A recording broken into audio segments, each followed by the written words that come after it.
الصلاۃ والسلام علیک یا سیدی یا رسول اللہ وعلی آلک و صحابک یا سیدی یا حبیب اللہ۔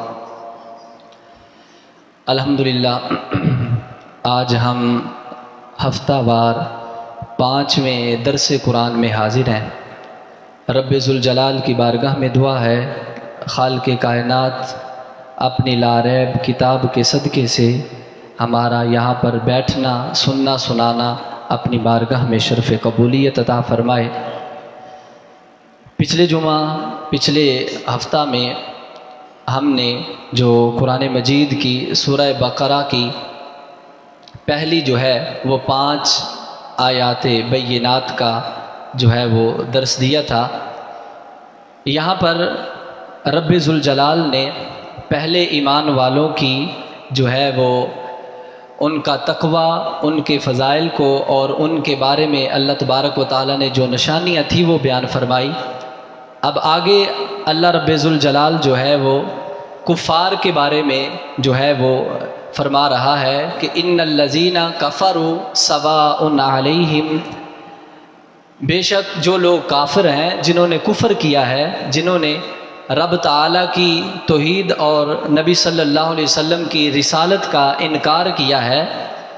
سواء علیہم برابر ہے ان کے لیے، انذرتہم ام لم تنذرہم لا یؤمنون، اے حبیب صلی اللہ علیہ وسلم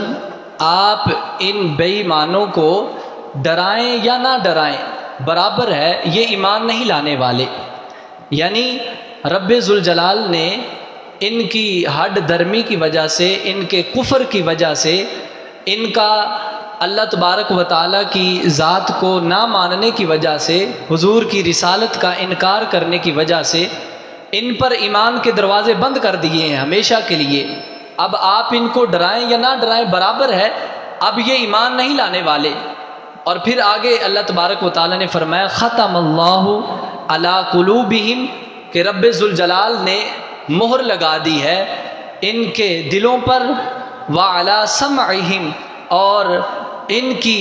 سماعت پر، یعنی ان کی ان کے کانوں پر، وعلی ابصارہم، اور ان کی آنکھوں پر، غشاوۃ، پردہ ہے۔ یعنی دیکھنے میں یہ چلتے پھرتے نظر آ رہے ہیں، یہ سنتے بھی ہیں، دیکھتے بھی ہیں، کھاتے بھی ہیں، پیتے بھی ہیں، لیکن اللہ فرما رہا ہے یہ حقیقت میں یہ بالکل مردہ ہیں۔ ان کی آنکھیں بھی نہیں ہیں، ان کے کان بھی نہیں ہیں، ان کی زبان بھی نہیں ہے، ان کا دل بھی نہیں ہے۔ کیوں کہ جو آنکھ حقیقت بات کو دیکھ کر نہیں مان رہی، جو کان حقیقت بات کو سن کر نہیں تسلیم کر رہے، جو ہاتھ سارا کچھ کر رہے، حرکت کر رہے ہیں لیکن نیکی کی طرف نہیں بڑھ رہے، تو اللہ فرماتا ہے کہ یہ تمہیں وہ زندہ نظر آ رہے ہیں۔ یہ ابو جہل ہے، ابو لہب ہے،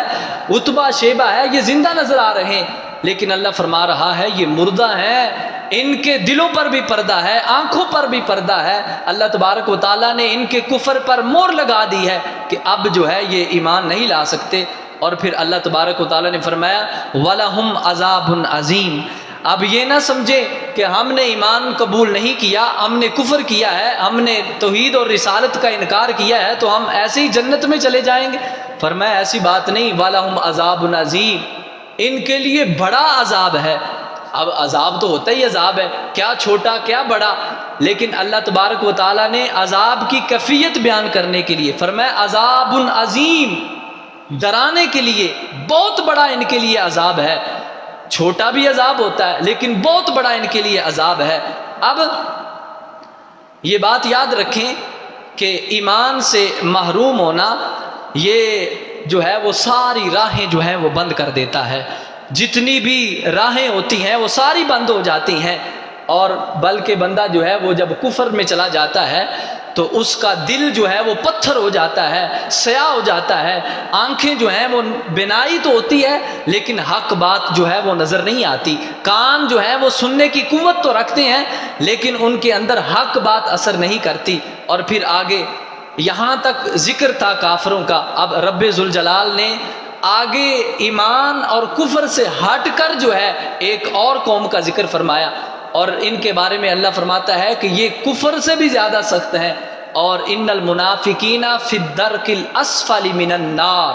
فرمایا جو منافق ہیں وہ جہنم کے نچلے گڑھے میں ہوں گے، جو گہرا گڑھا ہے اس میں ہوں گے۔ اب اللہ تعالیٰ منافقوں کے بارے میں ارشاد فرما رہا ہے، فرمایا وَمِنَ النَّاسِ مَن يَقُولُ آمَنَّا بِاللَّهِ وَبِالْيَوْمِ الْآخِرِ، فرمایا لوگوں میں سے کچھ لوگ ایسے بھی ہیں، فرمایا کہ جو کہتے ہیں کہ ہم ایمان لائے، ہم نے جو ہے وہ ایمان کو قبول کیا، باللہ اللہ پر ایمان لائے، وبالیوم الآخری اور ہم آخرت پر بھی ایمان رکھتے ہیں، وما ہم بمؤمنین، فرمایا کہ حالانکہ وہ ایمان والے نہیں ہیں، اپنے منہ سے تو ایمان کی باتیں کر رہے ہیں، ہم مومن ہیں، لیکن اللہ فرما رہا ہے یہ ایمان والے نہیں ہیں۔ اور اس آیت کا خلاصہ یہ ہے کہ کچھ لوگ اپنی زبانوں سے جو ہے وہ اس طرح کہتے ہیں کہ ہم اللہ پر اور آخرت کے دن پر ایمان لائے، حالانکہ وہ ایمان لانے والے نہیں ہیں، کیونکہ ان کا ظاہر ان کے باطن کے خلاف ہے، یعنی زبان پر کچھ اور ہے اور دل کے اندر کچھ اور ہے۔ اور پھر آگے فرمایا کہ جب تک دل میں تصدیق نہ ہو، فرمایا اس وقت تک اس کے ظاہری اعمال قبول نہیں ہوتے، کہ جب تک دل سے وہ بندہ تصدیق نہیں کر دیتا۔ اور فرمایا جو لوگ ایمان کا دعویٰ کرتے ہیں اور کفر کا اعتقاد رکھتے ہیں، فرمایا یہ منافقین ہیں، اور فرمایا یہ اسلام اور مسلمان کے لیے کھلے کافروں سے بھی زیادہ نقصان دیتے ہیں۔ یعنی ایک تو کافر ہے اور اس کا تو پتہ ہے یہ کافر ہے، واضح ہے اس کا کفر، اور ایک ایمان ہے، ایمان والے کا واضح ایمان موجود ہے کہ یہ مومن ہے، لیکن فرمایا یہ کفر سے بھی زیادہ سخت ہیں۔ کیوں؟ کیونکہ حقیقت میں یہ جو ہے اندر ان کے کفر بھرا ہوا ہے، لیکن زبانوں سے ایمان کو وہ ثابت کرتے ہیں ہم ایمان والے۔ اور آگے اللہ تعالیٰ فرماتا ہے یخادعون اللہ، یہ رب ذوالجلال کو دھوکہ دینا چاہتے ہیں، یہ چاہتے ہیں، یہ سمجھتے ہیں کہ شاید ہم کفر دل میں چھپا کر ایمان والوں کے سامنے اپنے ایمان کا اظہار کر کے ہم جو ہے وہ رب ذوالجلال کو فریب دیں گے، پر میں ایسا نہیں ہو سکتا۔ یخادعون اللہ والذین آمنوا، کہ یہ رب ذوالجلال کو بھی فریب دینا چاہتے ہیں اور ایمان والوں کو بھی فریب دینا چاہتے ہیں کہ ہم تمہارے ساتھ ہیں، ہمیں بھی ایمان والے ہیں، لیکن فرمایا وما یخدعون الا انفسہم وما یشعرون، کہ جو بندہ ایسا کرتا ہے نا کہ کسی ایمان والے کو دھوکہ دینا چاہتا ہے اور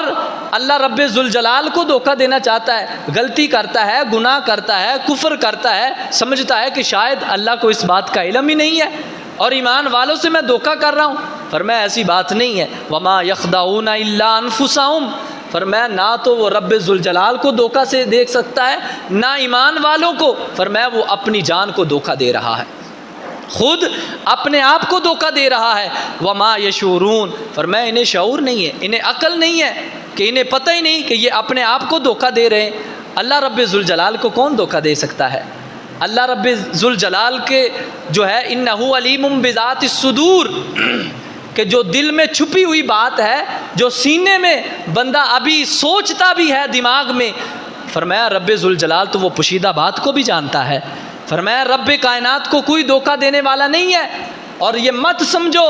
یہ مت عقیدہ رکھو کہ ہم جو ہے وہ کوئی بھی عمل کرتے ہیں تو رب اس سے بے خبر ہے۔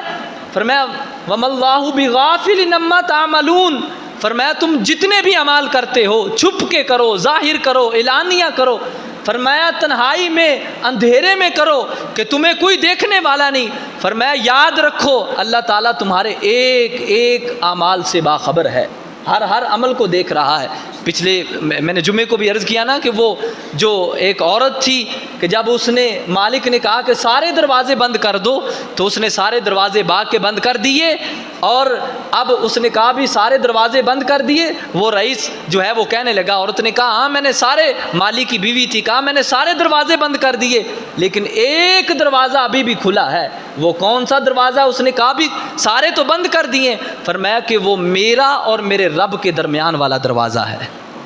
کہ تم نے سارے ظاہری دروازے تو بند کروا دیے ہیں لیکن رب ذوالجلال کا جو دروازہ ہے وہ کیسے بند کرو گے؟ اللہ سے ڈرو، اللہ سے خوف کرو۔ تو جب بھی بندہ کوئی عمل کرنے لگے، کوئی اس سے برے فعل کا اعتقاد ہونے لگے، کوئی غلطی گناہ ہونے لگے تو فوراً ذہن میں آ جائے یار اگر مجھے دنیا دار کوئی نہیں دیکھ رہے تو رب ذوالجلال کی ذات تو دیکھ رہی ہے نا۔ جب اتنا عقیدہ ہو جائے گا تو سارے گناہ خود چھٹ جائیں گے۔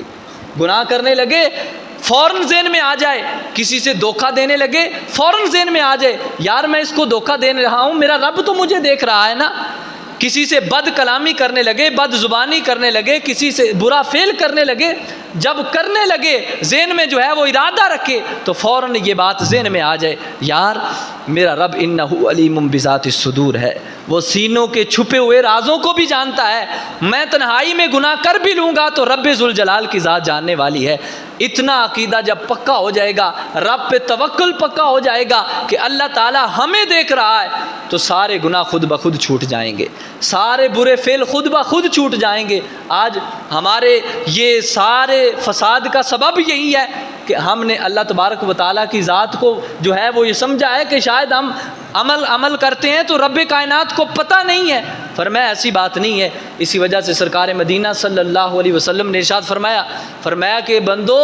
اے میرے رب کے بندو، جب تم نماز پڑھتے ہو نا تو کس اعتقاد سے نماز پڑھا کرو؟ فرمایا کہ اس لحاظ سے نماز پڑھا کرو کہ تم رب ذوالجلال کو دیکھ رہے ہو،